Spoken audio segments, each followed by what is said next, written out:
हो गया।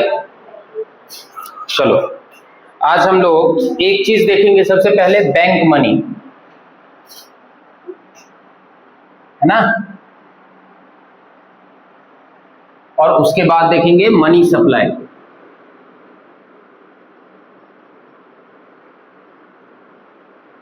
तो ये दो हेडिंग डाल लेना है, एक तो बैंक मनी और दूसरा मनी सप्लाई। ठीक है,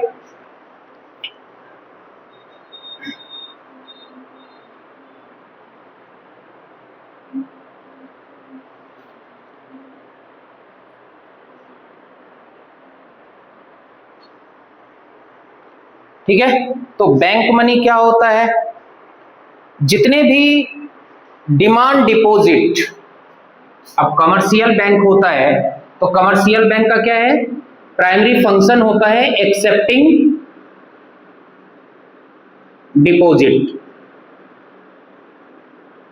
क्लियर?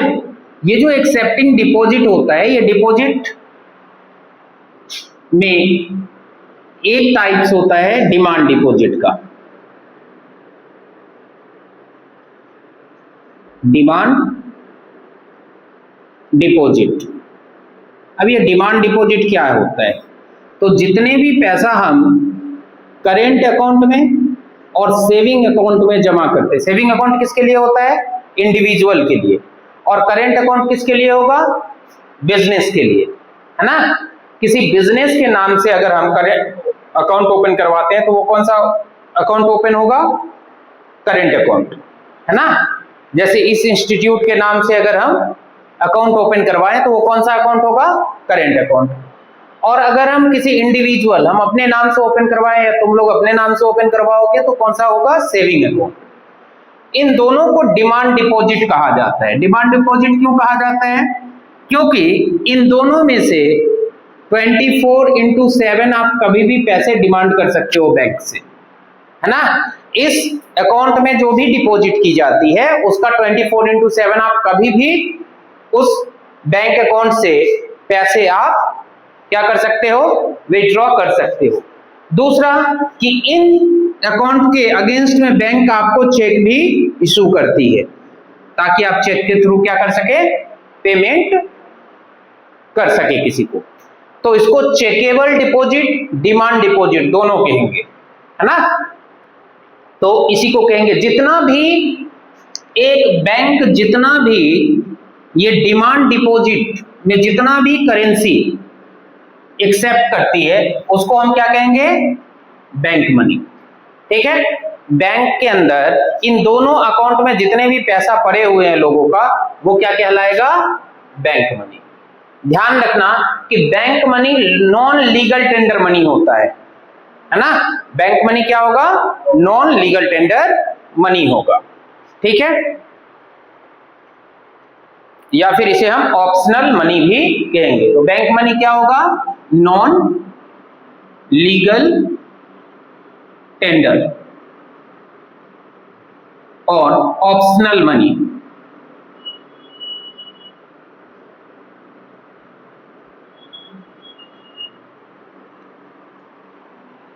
ठीक है, अब हम आ जाते हैं मनी सप्लाई पे।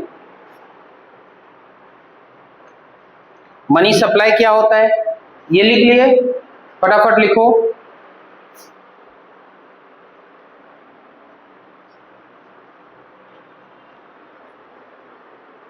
लिख लिए? पुनीत, चेहरे पे उदासी क्यों? तुम दोनों क्यों हंस रही हो?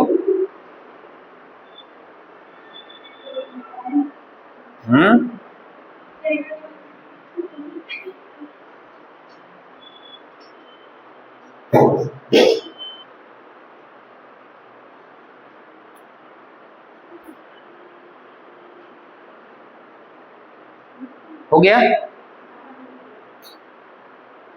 अब देखो मनी सप्लाई क्या होता है, दूसरा टॉपिक क्या है हमारा? Money supply. तो मनी सप्लाई क्या होता है, ये बैंक मनी क्लियर है। कोई भी आपसे पूछे कि बैंक मनी क्या होता है, तो bank money, bank demand deposit के अंदर जो कुछ भी पैसा पब्लिक से एक्सेप्ट करती है या इंस्टीट्यूशन से डिमांड डिपॉजिट के फॉर्म में, वही क्या कहलाएगा, बैंक मनी कहलाएगा, है ना। और डिमांड डिपॉजिट है तो ये कौन कौन से अकाउंट में आएगा, करेंट अकाउंट एंड, इसको ऐसे याद रखना, कासा, ठीक है, current account and saving account, ठीक है। तो इसमें क्या करते हैं, इसमें जितना पैसा डिपॉजिट होगा वो सब डिमांड डिपॉजिट है, और डिमांड डिपॉजिट है तो जितना भी डिमांड डिपॉजिट होगा वही क्या कहलाएगा, बैंक मनी। लेकिन ये नॉन लीगल टेंडर मनी है या ऑप्शनल मनी है ना, क्लियर। तो अब आ जाते हैं सप्लाई पे। मनी सप्लाई क्या है, तो जितना भी पैसा, जो भी अमाउंट ऑफ मनी गवर्नमेंट ने लोगों के पास दे रखा है, पब्लिक के पास जो भी अमाउंट ऑफ मनी है ना, उसे ही हम क्या कहेंगे, मनी सप्लाई। एक पर्टिकुलर पॉइंट ऑफ टाइम पे लोगों के पास जितना भी पैसा है ना, उसको हम क्या कहेंगे, मनी सप्लाई। कंट्री में, पूरे इकोनॉमी में लोगों के पास जितना भी पैसा है एक पर्टिकुलर पॉइंट ऑफ टाइम पे, उसे हम क्या कहेंगे, मनी सप्लाई, ठीक है। तो मनी सप्लाई को कैसे डिफाइन करेंगे, तो करेंसी हेल्ड बाय पब्लिक, ठीक है, eight a particular point of time, क्या कहलाएगा, मनी सप्लाई। देखो वैसे तो इसमें सप्लाई लगा हुआ है तो ये कुछ फ्लो कॉन्सेप्ट की तरह दिखता है ना। याद करो पहले चैप्टर में पढ़े थे मैक्रो में, स्टॉक एंड फ्लो। तो सप्लाई यहां पर लगा हुआ है तो इससे लग रहा है कि ये क्या होगा, फ्लो कॉन्सेप्ट होगा, ठीक है।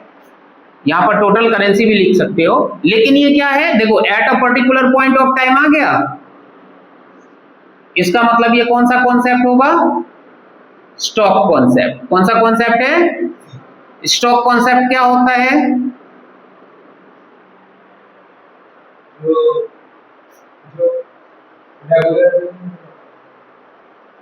स्टॉक कॉन्सेप्ट ऐसे भूलोगे तो कैसे काम चलेगा, बताओ। Measures of a quantity eight a particular point of time, भूल गए, याद करो वो दिन, कुछ ही दिन पहले बीते हुए इतिहास को, है ना।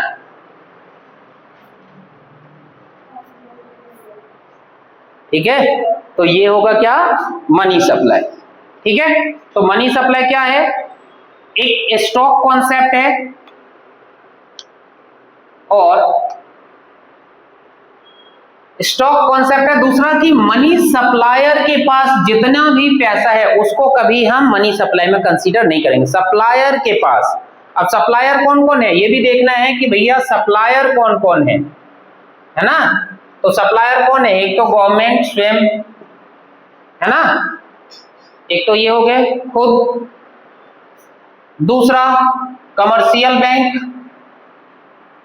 दूसरा कौन है, कमर्शियल बैंक, तीसरा आरबीआई, है ना। ये सब के सब मनी सप्लायर है। तो इनके पास जितना भी पैसा है इसको हम कंसीडर मनी सप्लाई में एस्टिमेट नहीं करेंगे। क्यों, क्योंकि ये तो सप्लायर है ना। अब वो सामान जो पब्लिक के पास है और जो सप्लायर का दोनों ऐड करके ऐड करेंगे क्या, नहीं, जो सप्लायर के पास है वो वाला हम ऐड नहीं करेंगे, वो करेंसी हम ऐड नहीं करेंगे।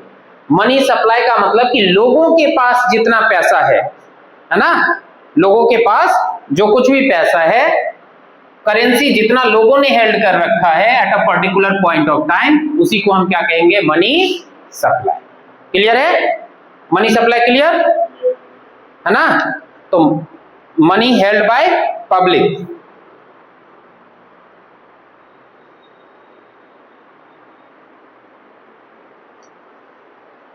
अब यहां पर एक चीज और देख लो, यहां पर जो पब्लिक है ना, पब्लिक का मतलब क्या है, पब्लिक का मतलब कि मनी यूजिंग सेक्टर, जो मनी यूज कर रहा है वो। अब मनी यूजिंग सेक्टर में कौन कौन आ जाएगा, इंडिविजुअल भी आएगा, है ना, इसमें कौन कौन आ जाएगा? इंडिविजुअल भी आएगा, फिर इसमें बिजनेस फर्म भी आएगा, है ना। तो पब्लिक का मतलब केवल इंडिविजुअल नहीं, है ना, जो भी मनी यूज करता है वो सब इसके अंदर क्या होगा? कवर हो जाएगा। ठीक है। तो अब जब भी हम कहेंगे कि करेंसी हेल्ड बाय पब्लिक, तो पब्लिक का मतलब क्या है? जो मनी यूजिंग सेक्टर है, ना कि मनी क्रिएटिंग सेक्टर।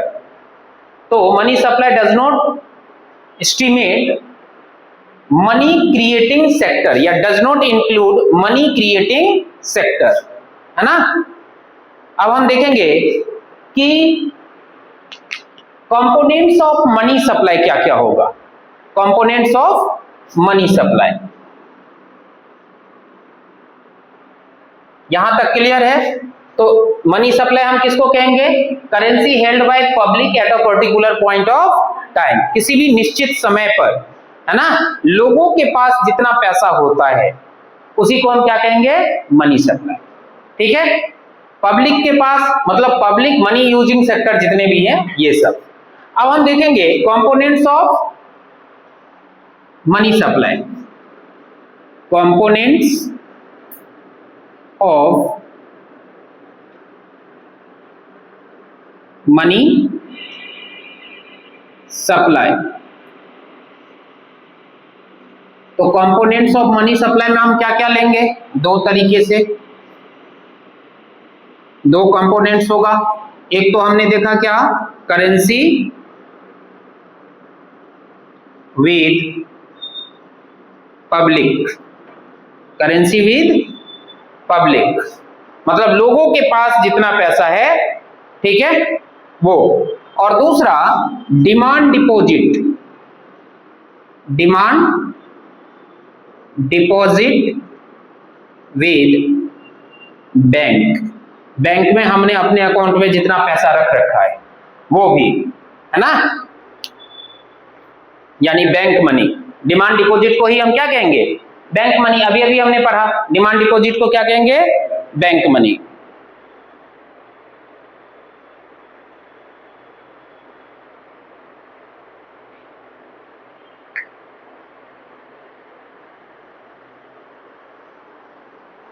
अब देखो डिमांड डिपॉजिट में भी यहां पर किस तरीके का डिमांड डिपॉजिट हम लेंगे? तो नेट डिमांड डिपॉजिट।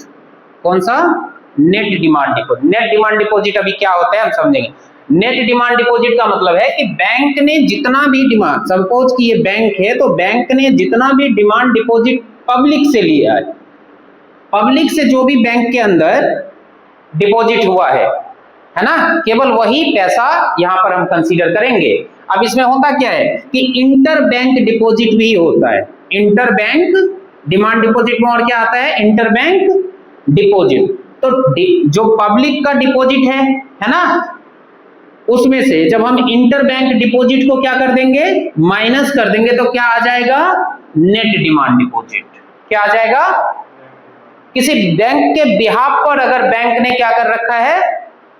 डिपॉजिट कर रखा है, तो उसको हम क्या कहेंगे? इंटर बैंक डिपॉजिट, है ना। किसी बैंक के दूसरे बैंक के बिहाफ पर अगर उसने डिपॉजिट एक्सेप्ट कर रखा है उसको भी इंटर बैंक डिपॉजिट कहेंगे। तो ये भी डिमांड डिपॉजिट ही होता है, लेकिन इसको पब्लिक वाले में से हम क्या कर देंगे? ओवरऑल डिमांड डिपॉजिट में से इसको माइनस कर देंगे। ओवरऑल डिमांड डिपॉजिट में क्या होता है? Demand deposit by public plus inter bank deposit. तो आप उसमें से देखो, जैसे डिमांड डिपॉजिट में क्या क्या इंक्लूड है? तो डिमांड डिपॉजिट या डिपॉजिट बाय पब्लिक, है ना, और plus inter bank deposit, inter bank deposit. अब हम डिमांड डिपॉजिट में से किसको माइनस कर दिया? इंटर बैंक डिपॉजिट को, तो कौन बच गया? Demand deposit by public. तो केवल डिमांड डिपॉजिट, अब ये नेट डिमांड डिपॉजिट हो गया, है ना। तो केवल हमें उसी को लेना है, क्योंकि हम पब्लिक के पास क्या पैसा है उसको ही केवल कंसीडर। इंटर बैंक डिपॉजिट वाले में तो ये बैंक का पैसा है ना, ये तो, है ना, इसको हम कंसीडर नहीं करेंगे। ठीक है। तो केवल पब्लिक के पास कितना पैसा है, देखो ये डिमांड डिपॉजिट में ये पब्लिक का पैसा है, ये बैंक का पैसा है, तो इसको हम क्यों लेंगे? केवल हमें पब्लिक का पैसा देखना है, इसलिए डिमांड डिपॉजिट बाय पब्लिक यानी नेट डिमांड डिपॉजिट को ही हम इसके अंदर क्या करेंगे? कंसीडर करेंगे। ठीक है। तो पब्लिक के पास जितने भी पेपर नोट्स हैं, liquid of all assets includes coins of denomination 10, 5, 2, 1 etc and paper notes denomination 500, 200, 100 सब लोगों के पास ये जितने भी करेंसी है सबको कंसीडर करेंगे, ठीक है। उसके बाद जितने भी फिएट मनी है, फिएट मनी क्या होता है? फिएट मनी का मतलब क्या होता है? फिएट मनी इसका मतलब क्या है? जितने भी all paper notes and coins जो सर्कुलेशन में है, गवर्नमेंट द्वारा लीगल टेंडर में है ना, वो सब के सब क्या कहलाएगा? जो कंट्री के अंदर accepted as a medium of exchange है, इंटायर के इंटायर क्या कहलाएगा? फिएट मनी कहलाएगा, है ना। तो ये फिएट मनी में all paper notes and coins consider होगा, है ना। तो पब्लिक के पास जितने भी all paper notes and coins है उन सबको हम कंसीडर करेंगे किसमें? किसमें कंसीडर करेंगे? मनी सप्लाई में, है ना। और इसी को हम लीगल टेंडर मनी भी कहेंगे।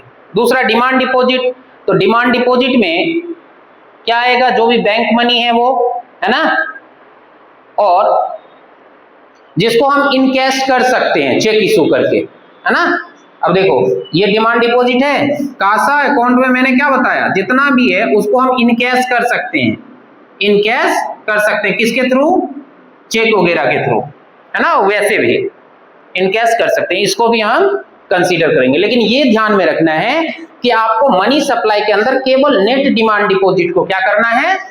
कंसीडर करना है, ओवरऑल डिमांड डिपॉजिट को कंसीडर नहीं करना। उसमें से अब कहेगा कि नेट डिमांड डिपॉजिट होता क्या है, तो अभी मैंने बता दिया आपको कि डिमांड डिपॉजिट जो होता है उसमें इंटरबैंक डिपॉजिट भी इंक्लूडेड होता है। जब हम उसको एक्सक्लूड कर देते हैं तो वो क्या बन जाता है? नेट डिमांड डिपॉजिट, है ना। वो क्या बन जाएगा? नेट डिमांड डिपॉजिट, ठीक है। तो ग्रॉस डिपॉजिट क्या होगा? तो इंटरबैंक डिपॉजिट, और इन दोनों को हम मर्ज कर देंगे तो क्या होगा? फिर एक चीज और देखना है कि देखो जो डिपॉजिट होता है, मैंने आपको बताया, अभी बताया, किधर बताया? दिख नहीं रहा है ना, वो शायद मिटो दिया मैंने, फिर ढूंढ रहा हूं। देखो जो बैंक में डिपॉजिट होता है ना, डिपॉजिट ये होता है, वैसे ये तो बैंकिंग सेक्टर का टॉपिक है, हम अगले नेक्स्ट चैप्टर में इसको डिटेल में पढ़ेंगे, लेकिन अभी मैं आपको बता देता हूं कि डिपॉजिट दो टाइप्स के होते हैं। एक कौन सा? एक तो हमने देखा डिमांड डिपॉजिट अभी अभी, एक होता है टाइम या टर्म डिपॉजिट। एक कौन सा होगा? टर्म डिपॉजिट के अंदर जो अकाउंट ओपन होता है वो होता है रेकरिंग डिपॉजिट और फिक्स डिपॉजिट। अब ये रेकरिंग डिपॉजिट, फिक्स डिपॉजिट क्या है? हमने बैंक में पैसे दिए और कहे भैया रख लो, है ना। 10-20 साल बाद जब हम बुढ़ापा आ जाए भैया दे दिए, है ना। तो उसको हमने क्या कर दिया? फिक्स कर दिया एक टाइम पीरियड के लिए। तो जब मैच्योरिटी डेट जब आएगा तो उस टाइम पे वो क्या करेगा? हमें पैसे विद इंटरेस्ट लौटा देगा, है ना। तो अब इसको तो हमने फिक्स कर दिया, एक बार हमने फिक्स कर दिया तो ये आफ्टर 10 ईयर्स ही हम क्या कर सकते हैं? एक बात बता रहा हूं, कंसीडर करो सिचुएशन। आफ्टर 10 ईयर्स हम क्या कर सकते हैं? निकाल सकते हैं। उससे पहले निकाल सकते हैं क्या? तो क्या ये डिमांड डिपॉजिट हुआ? डिमांड डिपॉजिट का मतलब क्या? जब जी चाहे जब मर्जी, जब बैंक के पास पहुंच जाओ, धमक जाओ, धमकाओ बैंक को, ला पैसा ला, है ना। एटीएम पे पहुंच जाओ, कार्ड लेकर के स्वाइप करो, पैसा निकाल लो, है ना। लेकिन इसमें आप नहीं जा सकते, इसमें बैंक कहेगा जी आपने तो फिक्स कर दिया है। वो बोलेंगे साहब इमरजेंसी है, बोलेगा ठीक है फिर सरेंडर वैल्यू लो और जाओ, इमरजेंसी है। तो सरेंडर वैल्यू का मतलब कि बीच में आपने एफडी ब्रेक करवा लिया, ब्रीच करवा लिया, तोड़वा लिया, तो जो बनेगा वही देगा, पूरा पैसा थोड़ी मिलेगा, प्रिंसिपल अमाउंट तो पूरा मिलेगा, है ना। जो आपने दिया है वो तो पूरा मिलेगा, लेकिन उसमें जो 10 ईयर्स का आपका जो डिपॉजिट था वो नहीं मिलेगा, वो जितना उस पर इंटरेस्ट मिलना था वो सब कुछ नहीं मिलेगा, सारी फैसिलिटी नहीं मिलेगी। ऐसा होता तो फिर तो सब जा 10 साल के लिए करवा ला, दूसरे साल जाके साहब इमरजेंसी है, ऐसा होता फिर तो दिक्कत है भैया, है ना। तो term deposit are not included, है ना। तो डिमांड डिपॉजिट में केवल कौन कौन से आएगा, आपको कोई पूछे डिमांड डिपॉजिट में कौन कौन सा आता है, तो काका नहीं, कासा, काका नहीं, गलत नहीं बोलना, कासा, करेंट अकाउंट और सेविंग अकाउंट, ठीक है। ये डिमांड डिपॉजिट में केवल कंसीडर किया जाए। बाकी टर्म डिपॉजिट में रेकरिंग डिपॉजिट, फिक्स्ड डिपॉजिट आता है, जिसको हमें कंसीडर करना नहीं है, ना तो मनी सप्लाई में करना है, ना वैसे करना है ना। तो इसके बारे में ये सिर्फ इंफॉर्मेशन, जनरल नॉलेज के लिए मैंने बता दिया कि इसको हम कंसीडर नहीं करेंगे, ठीक है। तो ये है अपना पूरा मामला मनी सप्लाई से रिलेटेड। एक बार रिपीट करते हैं, है ना। तो मनी सप्लाई किसे कहेंगे, करेंसी हेल्ड बाय जितने भी पब्लिक जनता जनार्दन है उनके पास एक पर्टिकुलर पॉइंट ऑफ टाइम पे जितना भी पैसा रखा हुआ है, घर में रखेंगे ब्लैक मनी, बैंक में रखेंगे व्हाइट मनी, है ना। ये नहीं कि मनी का कलर ब्लैक है, करतूत, कर्तव्य, कार्य, मनी का कार्य ब्लैक हो गया, मनी को ब्लैक कर दिए, धुंधले अंधेरे में रख दिए, है ना, इसलिए ब्लैक मनी। तो पब्लिक के पास जितना भी पैसा है, पैसा कितना भी किस किस डिनोमिनेशन में होगा, तो मैंने क्या बताया, जितने भी फिएट मनी है, फिएट मनी का मतलब गवर्नमेंट ने सर्कुलेशन में जितना भी करेंसी रख रखा है सब, all paper notes and coins, है ना, इसको क्या करेंगे, इसको कंसीडर कर लेंगे held by public at a particular point of time. अब ये पब्लिक कौन है, तो पब्लिक केवल इंडिविजुअल नहीं है, पब्लिक का मतलब मनी यूजिंग सेक्टर, है ना, जो भी है। फिर कह रहा है कि मनी सप्लाई में फिर कंपोनेंट्स कौन कौन से लेंगे, तो एक हमने ले लिया currency held by public, currency held with public, लोगों के पास जितना पैसा है, क्लियर। और दूसरा, लोगों ने जितना बैंकवा में छुपा करके रखा हुआ है, बैंक में क्या छुपाना, घर में छुपाते हैं, है ना। तो जितना डिमांड डिपॉजिट करा है बैंक में, करंट में, सेविंग में, वो सब के सब, ये भी पैसा, ठीक है, ये भी कहाँ आ जाएगा, मनी सप्लाई में। क्या नहीं आएगा, तो मनी सप्लायर के पास जो पैसा है वो इसमें कंसीडर नहीं करेंगे। सप्लायर कौन कौन होगा, तो अभी बताया था, कमर्शियल बैंक, आरबीआई, गवर्नमेंट, याद रहेगा, हाँ एकदम उंगली पे याद रखो, ठीक है। तो ये सब आपको कंसीडर नहीं किया जाएगा मनी सप्लाई के अंदर, इनके पास जितना पैसा है वो कंसीडर नहीं किया जाएगा। दूसरी बात कि टर्म डिपॉजिट को हम कंसीडर नहीं करेंगे। तीसरी बात कि डिमांड डिपॉजिट जो है उसमें केवल नेट डिमांड डिपॉजिट को कंसीडर करेंगे, यानी इसमें से किसको माइनस कर देंगे, इंटर बैंक डिपॉजिट को हटा देंगे, है ना। वो बैंक आपस में पैसे पैसे खेल रहा होगा, हम उसकी पैसा क्यों कंसीडर करें, है ना। हम जितने पब्लिक जनता जनार्दन है उनके पैसे ही केवल कंसीडर करेंगे, तो ये क्या लाएगा। अब तुम देखो कि 2025 के अंदर गवर्नमेंट को पता है कि हमने लोगों में कितने पैसे सप्लाई किए, या लोगों के पास कितने पैसे होने चाहिए, है ना। ये ठीक वैसा ही होता है जैसे परिवार में हेड ऑफ द फैमिली, पिताजी या माताजी जो कुछ भी है ना, उन्होंने पैसे कमा के लाए, तो उन्हें पता है ना उन्होंने कितना पैसा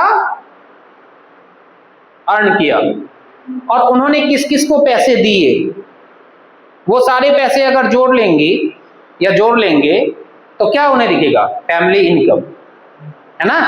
तो एक पर्टिकुलर पॉइंट ऑफ टाइम पे लोगों को उन्होंने कितना पैसा दिया, घर में सदस्यों को कितना पैसा दिया, है ना, ये अगर जोड़ ले तो फैमिली इनकम आ जाएगा। वैसे ही मनी सप्लाई आपको पता करना है तो एक पर्टिकुलर पॉइंट ऑफ टाइम पे लोगों के पास कितना पैसा है ये पता कर लो, है ना। अब बात आती है कि भैया ये पता करोगे कैसे, है ना, ये तो बहुत कठिन काम है। लोगों ने 10-10 जेब बना रखे हैं, अब ये जेब में जाओगे ढूंढने के लिए तो 1-2 जेब है नहीं, कम से कम 10 जेब बना रखे हैं, 3-4 तो सीक्रेट जेब बना रखा है पैसा छुपाने के लिए। तो इसके लिए एक फॉर्मूला बनाया गया।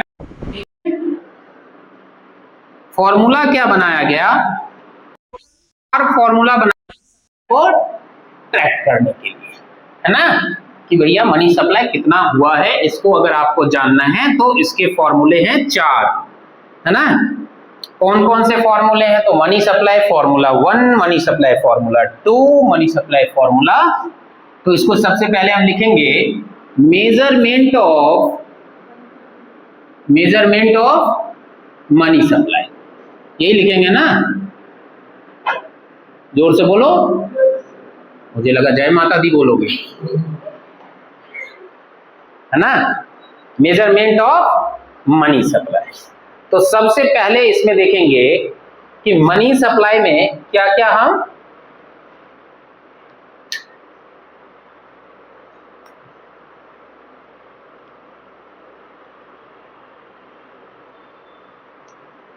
रखेंगे। तो सबसे पहला क्या है? M1 का फॉर्मूला। 12th लेवल पे केवल M1 का फॉर्मूला चलेगा, ये नैरो फॉर्मूला कहा जाता है, नैरो कॉन्सेप्ट है मनी सप्लाई को मेजर करने का। तो इसमें क्या है? इसमें C plus DD plus OD, इसका क्या मतलब है कोड भाषा में? तो ये है करेंसी विद पब्लिक, है ना? Currency with public. दूसरा DD से पता चल रहा है डिमांड डिपॉजिट, क्या है? Demand deposit. और तीसरा है अदर डिपॉजिट, ई का होवे है अदर डिपॉजिट। तो आरबीआई के पास जो डिपॉजिट आता है फॉरेन बैंक से, फॉरेन गवर्नमेंट से, IMF से, वर्ल्ड बैंक से, फॉरेन पब्लिक से, वो सबके सब किसमें कंसीडर होगा? Other deposit. तो इन तीनों को अगर हम प्लस कर लेंगे तो क्या आ जाएगा? M1 का फॉर्मूला आ जाएगा। ये फर्स्ट और basic measures of money supply है, ठीक है? और इसे सबसे ज्यादा लिक्विड भी माना जाता है ना? M1 का फॉर्मूला जो है ये most liquid measure of money supply है, ठीक है?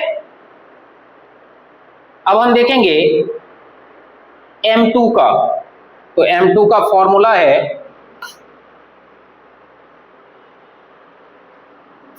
M2 का फॉर्मूला, तो इसमें M1 को पहले M1 का सारा कंपोनेंट ले लिए, ठीक है? प्लस कर देंगे saving deposit with post office. पहले वाला बैंक पोस्ट ऑफिस ही था, ठीक है? पहले बूढ़े बुजुर्ग कहाँ खाता खुलवाते थे? पोस्ट ऑफिस में, ठीक है? डाक साहब के यहाँ, है ना? तो ये कहलाएगा पोस्ट ऑफिस सेविंग बैंक में इन्होंने पैसे जो भी जमा किए।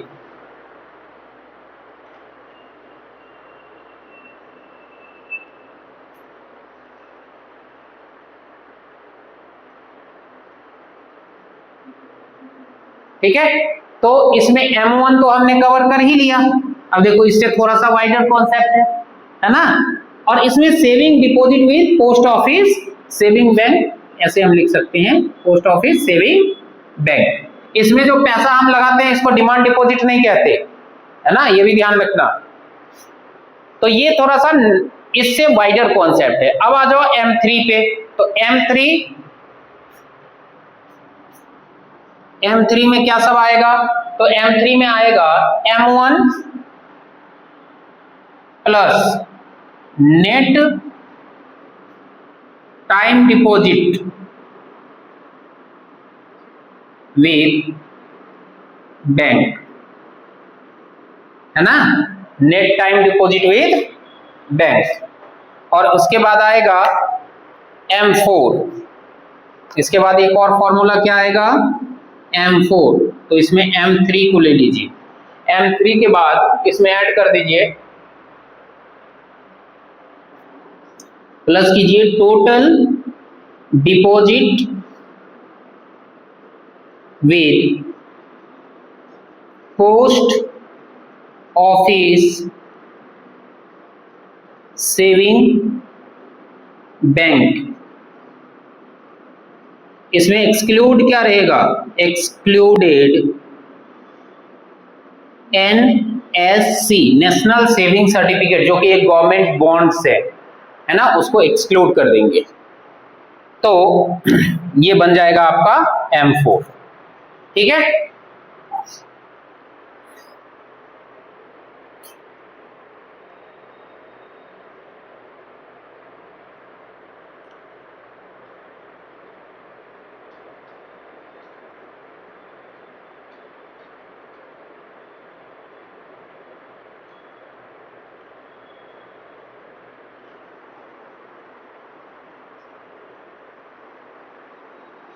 तो अब देखो इसमें ये जितने भी M1, M2, M3, M4 चार अलग अलग वो है हमारे पास, जिससे हम मनी सप्लाई। तो सबसे ज्यादा मोस्ट लिक्विड कौन सा है? M1। मोस्ट लिक्विड कौन सा होगा? M1। और लीस्ट लिक्विड कौन सा होगा? M4। ठीक है, सबसे कम लिक्विड कौन सा है? M4। M3 सबसे ज्यादा मनी सप्लाई को मेजर करने में सबसे ज्यादा जो यूज किया जाता है वो कौन सा, यानी मोस्ट यूजेबल कौन सा है? M3। M2 और M1 को नैरो कॉन्सेप्ट कहते हैं। क्या कहते हैं? नैरो कॉन्सेप्ट कहते हैं। ठीक है, इन दोनों को वाइडर कॉन्सेप्ट कहते हैं। सबसे ज्यादा लिक्विड कौन सा है इसमें? देखो केवल लिक्विड ही लिक्विड है, भरा हुआ है। करेंसी हेल्ड विद पब्लिक, है ना, डिमांड डिपॉजिट और अदर डिपॉजिट, इसमें केवल लिक्विड की। तो मोस्ट लिक्विड है M1, लीस्ट लिक्विड कौन सा है? M4। ठीक है, अब है हाई पावर्ड मनी। इसको लिख लो फटाफट।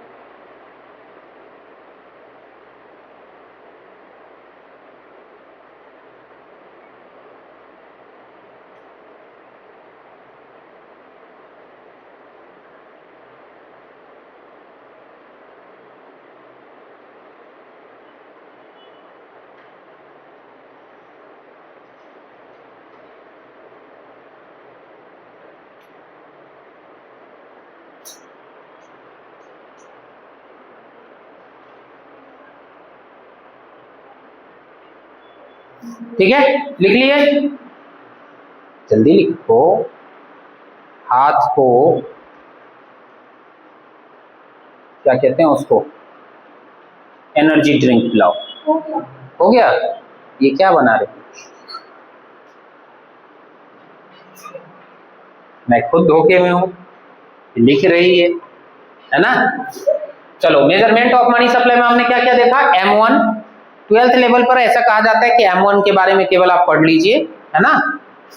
फिर है M2, M3, M4, चारों याद कर लो, कोई दिक्कत नहीं है, अभी नहीं तो आगे जरूर काम में आएगा, है ना।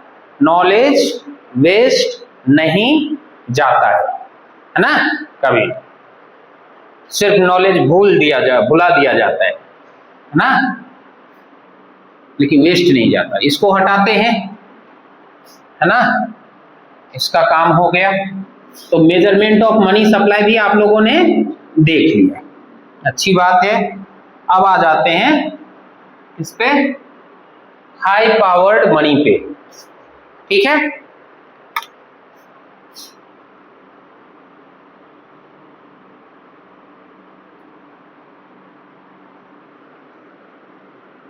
High powered money. ठीक है, अब ये क्या होता है हाई पावर्ड मनी? तो हाई पावर्ड मनी जितना भी आरबीआई और गवर्नमेंट ने मनी प्रोड्यूस किया उसको हम क्या कहेंगे? High powered money. यानी इसमें क्या क्या? इसमें दो चीजें, है ना। तो दो चीजें क्या क्या कंसीडर किया जाएगा? एक तो करेंसी हेल्ड बाय पब्लिक, एक तो इसमें क्या क्या होगा? करेंसी हेल्ड बाय पब्लिक, और दूसरा cash reserve by bank, cash reserve by bank, ये दोनों इसमें कंसीडर किया जाएगा।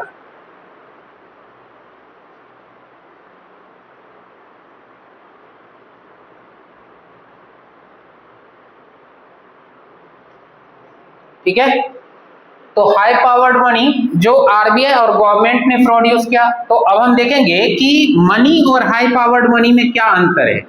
तो मनी किस किस को कंसीडर करता है? करेंसी को करता है ना, और demand deposit with bank. Money किस किस को कंसीडर करेगा? अब देखो, करेंसी इसमें भी, करेंसी इसमें भी, currency held by public, currency का मतलब करेंसी हेल्ड बाय पब्लिक, ये इसमें भी है, और ये दोनों कॉमन है, ये कॉमन है, दोनों में है। डिफरेंस कहाँ है? यहाँ। ठीक है, एक में कैश रिजर्व को शो कर रहा है और एक में क्या कर रहा है, डिमांड डिपॉजिट एक तरफ शो हो रहा है। ठीक है, तो करेंसी हेल्ड बाय पब्लिक क्या है, कॉमन है दोनों में। तो डिफरेंस क्या है, मनी में मनी क्या इंक्लूड करता है, डिमांड डिपॉजिट को, और हाई पावर्ड मनी किसको इंक्लूड करता है, कैश रिजर्व बाय बैंक। ठीक है, मनी किसको इंक्लूड करता है, ये दोनों तो कॉमन है ना, दोनों में है, ये डिफरेंस है। तो मनी इंक्लूड करता है डिमांड डिपॉजिट विद बैंक को, और हाई पावर्ड मनी किसको इंक्लूड करता है। ठीक है, तो ये आपका जहां पर एच लगा हुआ हो समझ लेना ये हाई पावर्ड मनी है। ठीक है, तो ये सेगमेंट आपका मनी से रिलेटेड यहां पर एंड हो जाता है। ठीक है, मनी चैप्टर आपका पूरा का पूरा एंड हो गया। ठीक है, तो एक बार फटाफट शॉर्ट में रिपीट कर लेते हैं, मनी में हम लोगों ने क्या क्या पढ़ा। ठीक है, रिकॉल कर लेते हैं। तो सबसे पहले दिन हम लोगों ने पढ़ा था, सबसे पहली क्लास में, रिकॉर्डेड है, यूट्यूब पे है, देख सकते हो। ये तीसरा क्लास है। तो मनी में टोटल कितने क्लास, 3 क्लास लगे, और लगभग 40 मिनट से ऊपर का क्लास है ना, जब जाकर के मनी क्लियर हो। तो पहले दिन हम लोगों ने पढ़ा था मॉनेटरी सिस्टम के अंदर, मनी चैप्टर के अंदर बेसिकली बार्टर सिस्टम, जो एक प्रिमिटिव और नेचुरल एक्सचेंज सिस्टम था, है ना। फिर बार्टर सिस्टम हमने देखा कि कैसे टाइम के अकॉर्डिंग जब इकोनॉमिक एक्टिविटी वाइडर लेवल पर आने लगा, इकोनॉमिक डेवलप करना शुरू कर दिया एक्टिविटी, तो बार्टर सिस्टम इरेलीवेंट कैसे हो गया, है ना। बाद में बार्टर सिस्टम के अंदर लोगों को ड्रॉबैक देखने को मिला, क्योंकि बार्टर सिस्टम के अंदर लोगों की रिक्वायरमेंट ज्यादा थी नहीं, वो महीनों में 10 दिन में एक कोई ट्रांजेक्शन करते थे। उस समय में लोगों की जरूरत नहीं थी, लोगों की जरूरत वही रोटी कपड़ा और मकान वाला सिस्टम था। तो 3 में आपको क्या ट्रांजेक्शन करोगे, आप घर आपने बना ही लिया है, कपड़े आपके पास हैं ही, तो दाल चावल ये सब लाने के लिए आप बीच में कभी आप एक बार ट्रांजेक्शन कर लो, तो महीने में कोई एक ट्रांजेक्शन होगा, तो उसके लिए तो बार्टर सिस्टम ठीक है, कोई दिक्कत नहीं है। बट जैसे जैसे ये चीज रिक्वायरमेंट बढ़ती गई लोगों की, और जैसे जैसे ये सारी चीजें वाइडर लेवल पर जाता गया, बार्टर सिस्टम के अंदर लोगों को ड्रॉबैक्स दिखने को मिला, ड्रॉबैक्स देखने को मिला। अब ये ड्रॉबैक्स जो देखने को मिला, ये क्या क्या था, तो सबसे पहला हमने क्या पढ़ा था, problem of double coincidence of wants, है ना, कि दो ऐसे लोगों का मिलना जरूरी है जो एक दूसरे की वांट्स को क्या करे, सेटिस्फाई करे।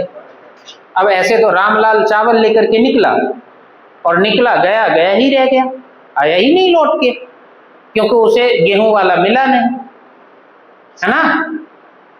तो ऐसे तो ये सिस्टम हो जाता। तो डबल कोइंसिडेंस ऑफ वांट्स में ऐसे दो लोगों का होना बहुत ज्यादा जरूरी था, जो एक दूसरे की वांट्स को क्या करे, सेटिस्फाई करे। मॉनेटरी सिस्टम ने इसको ओवरकम कर दिया। कैसे, मॉनेटरी सिस्टम में यहां पर तो बायर्स और सेलर्स को, मतलब बायर्स जो है वो सेलर्स के अकॉर्डिंग पेमेंट करेगा, सेलर्स जो चीज डिमांड कर रहा है वो देना पड़ेगा, है ना।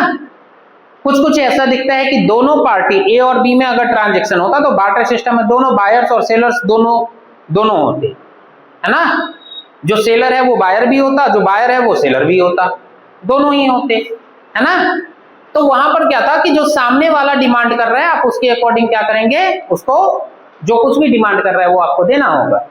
लेकिन मॉनेटरी सिस्टम में ऐसा नहीं।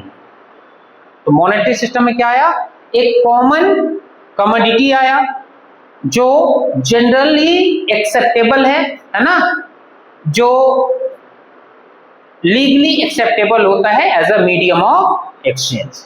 ठीक है, फिर दूसरा प्रॉब्लम क्या था, दूसरा प्रॉब्लम था मेजर्स ऑफ वैल्यू का। तो बार्टर सिस्टम के अंदर आप वैल्यू को मेजर नहीं कर पाते थे, है ना। तो ऐसे में होता क्या था, एक पार्टी लॉस में चला गया और दूसरे पार्टी बेनिफिट में चला गया, है ना। तो किसी ने इस चीज को कंसीडर कर लिया होगा, यार मैं तो लॉस में चला गया, ये सामने वाला बंदा बेनिफिट में चला गया।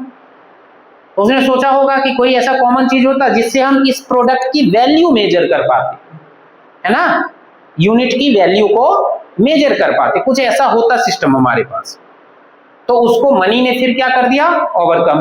अब जो कुछ भी हम परचेज करते हैं उसका एक मॉनेटरी वैल्यू, एक क्वांटिटी फॉर्म में मॉनेटरी वैल्यू होता है ना। अब ये वैल्यू जब आ गया तो हम दो चीजों का आपस में इजीली कंपैरिजन कर सकते हैं, कंपेयर कर सकते हैं। तीसरा क्या था? तीसरा था लैक ऑफ डेफर्ड पेमेंट, है ना। तो कॉन्ट्रेक्चुअल पेमेंट या फ्यूचर पेमेंट बार्टर सिस्टम में हम ये नहीं कर पाते थे, लेकिन मॉनेटरी सिस्टम में हमने ये कर दिखाया। अब हम इजीली लोन को क्या कर सकते हैं? रिइंबर्स कर सकते हैं, है ना। तो इस तरीके से हमने मॉनेटरी से इस तरीके से बार्टर सिस्टम के कुछ ड्रॉबैक्स। फिर उसके बाद क्या था? Store of value. Barter system में हम वैल्यू को स्टोर करके नहीं रख सकते थे, जबकि मॉनेटरी सिस्टम में हम पैसे को सेव करके रख सकते हैं। फ्यूचर कंटीजेंसीज से फाइट करने के लिए हम फाइनेंशियली क्या हो सकते हैं? सफिशिएंट, है ना। तो ये भी चीज है कि मॉनेटरी सिस्टम में हम लोन लेकर भी बहुत सारे काम को कर सकते हैं। फिर उसके बाद हमने देखा कि एक था ट्रांसफर ऑफ वैल्यू, ये भी सारी। तो ये जितने सारे ड्रॉबैक्स थे बार्टर सिस्टम के अंदर, उसको मॉनेटरी सिस्टम ने क्या कर दिया? ओवरकम कर दिया, है ना। Monetary system. फिर उसके बाद हमने देखा था कि मनी वर्ड कहां से आया? तो जूनो मोनेटा की जो कहानी मैंने बताया था, है ना, रोम के अंदर वहां पर सबसे फर्स्ट मिंट बनाया गया। उस मिंट का नाम, उस मिंट के अंदर जो प्रोडक्ट बना उसका नाम क्या कर दिया, क्या रख दिया? मनी। मतलब मोनेटा था, मोनेटा से मोनिये, मोनेर, ये सब नाम डिफरेंट टाइप के आया, ठीक है। फिर मनी में हमने देखा कि सबसे पहले मनी का डेफिनेशन था। तो मनी क्या है? मनी कोई भी commodity, anything. Money refers to anything which is, क्या था मतलब कि जनरली वो जिसको जनरल एक्सेप्टेबिलिटी मिल जाए, है ना। जनरली जो as a medium of exchange accept कर लिया जाए, वो क्या होगा? मनी होगा। लेकिन इसमें यह भी है कि लीगल टेंडर होना बहुत ज्यादा जरूरी है ना। लीगल टेंडर होना जरूरी है, क्योंकि फिर आप लीगल एक्शन तभी ले सकते हो जब मनी लीगल टेंडर हो, है ना। और लीगल टेंडर होगा नहीं और आप उस पे जाओगे सामने वाले पे केस करने के लिए, तो कहेगा कौन सा मनी दिए थे? क्या कहोगे? पाकिस्तानी रुपीस दिया था, है ना। मोहम्मद अली जिन्ना उस पे छपा हुआ था, गांधी जी वाला नहीं दिए थे, है ना। तो फिर तो लीगल टेंडर में पाकिस्तानी मनी इंडिया में लीगल टेंडर होगा नहीं, है ना। इंडिया में आप किसी को देने के लिए जाओगे तो वो भी आपको कुछ देगा, उसके बाद आप सीधे हॉस्पिटल, है ना।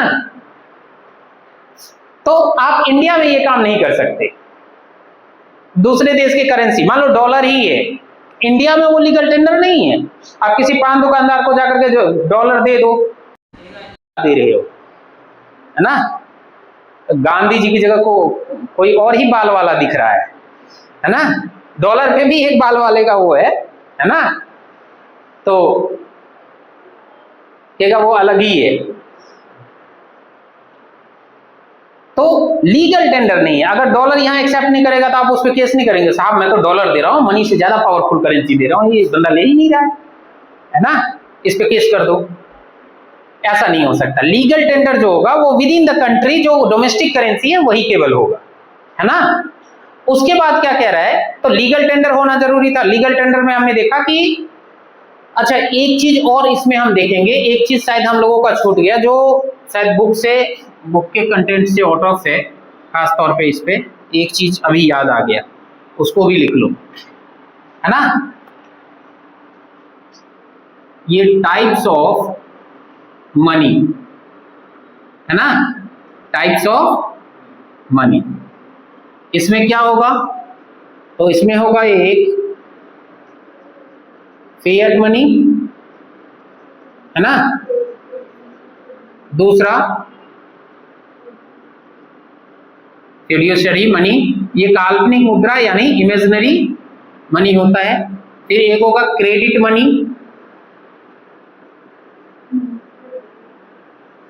फिर होगा फुल बॉडीड मनी,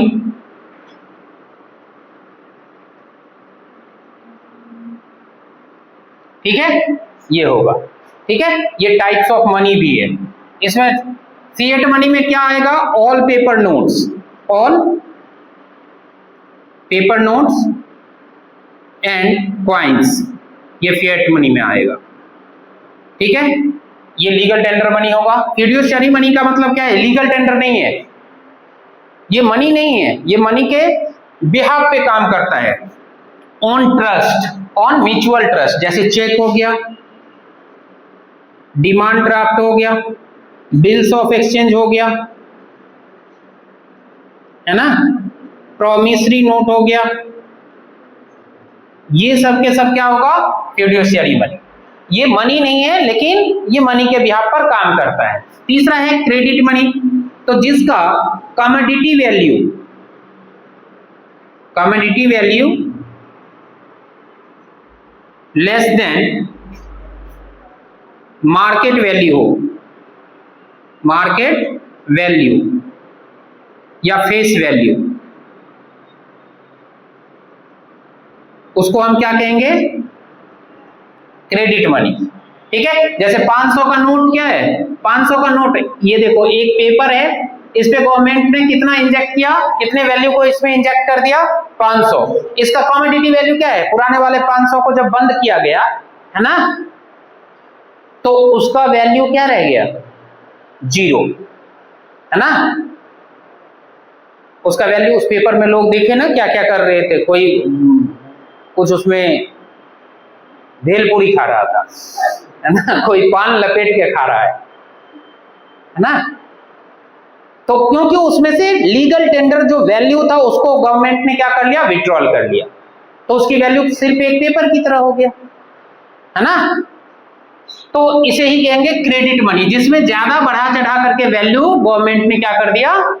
इंजेक्ट कर दिया। उसके बाद है फुल बॉडीड मनी, तो इसका कमोडिटी वैल्यू और फेस वैल्यू दोनों बराबर होगा, है ना। जैसे मान लो कि 5 रुपए का कॉइन 5 रुपए में बनता भी है और उसमें 5 रुपए गवर्नमेंट ने वैल्यू भी दिया, तो दोनों हो गया ना बराबर। कमोडिटी की वैल्यू भी कितनी हो गई? 5, और गवर्नमेंट ने उसमें इंजेक्ट कितने किए? 5। तो ये 4 टाइप्स के मनी को याद रखना है, fiat money, fiduciary money, credit money, full bodied money. ठीक है, फिर इसके बाद एक और टॉपिक मुझे याद आ गया, है ना, ये सब किताब में देख ही नहीं रखा है, पता नहीं कहां दे रखा है। चलो ठीक है, एक और चीज, इवोल्यूशन ऑफ मनी। तो इवोल्यूशन में सबसे पहले, सबसे ओल्ड करेंसी किस चीज का बना? कॉइन्स, है ना। कॉइन्स के बाद क्या बना? Paper note. पेपर नोट के बाद क्या बना? Plastic money, debit card, credit card, है ना।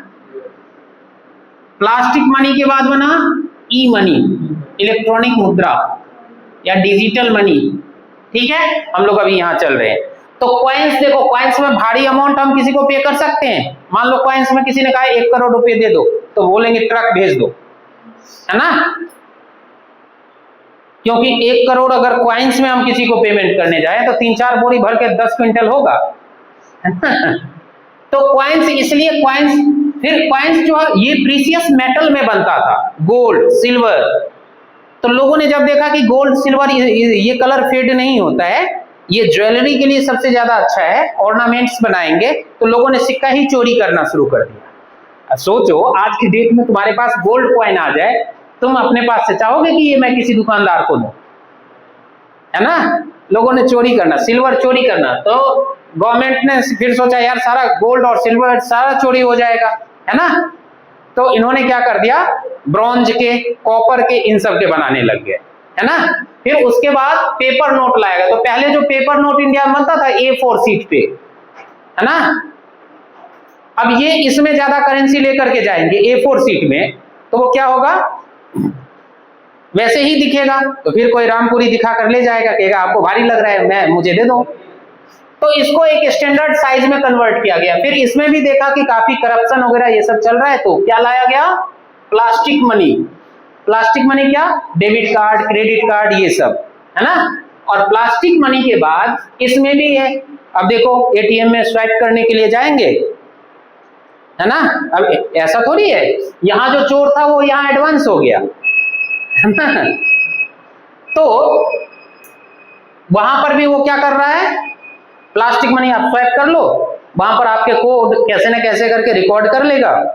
आपका आपने बैलेंस 5000 विड्रॉल किया और मैसेज आप पे आ रहा है 50,000 का, आप बेहोश, है ना, ये भी हो गया। इसलिए अब क्या लाया गया, ई मनी, डिजिटल मुद्रा, लेकिन इसमें भी चल रहा है, इसलिए सबसे स्ट्रांग लाया गया बिटकॉइन वगैरह, है ना। एक लाया गया कौन सा, बिटकॉइन, ये वर्चुअल मनी है ना, इसका प्रॉक्सी बहुत ज्यादा स्ट्रांग है ऐसा कहा जाता है, लेकिन कुछ कहा नहीं जा सकता, इन फ्यूचर इस पे भी अटैक होगा, है ना। तो ये इवोल्यूशन है, कहां से चले, कॉइन से पहले भी था, है ना।